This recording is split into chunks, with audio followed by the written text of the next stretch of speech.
En primicia y en la Valencia de 1857 descubrimos las primeras recetas escritas de la paella valenciana y arroz a la valenciana, en la extensa biblioteca que nuestro gastrónomo José Cuñat ha ido recopilando con el paso del tiempo.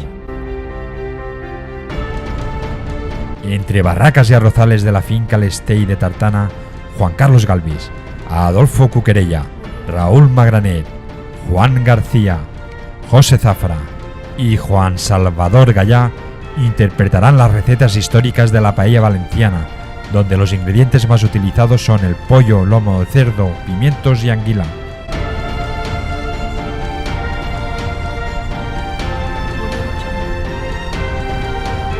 Siete recetas magistrales desde el siglo XIX al siglo XXI, con una clara evolución histórica marcada por la economía, la guerra, política, nuevos mercados, cambio de hábitos y costumbres.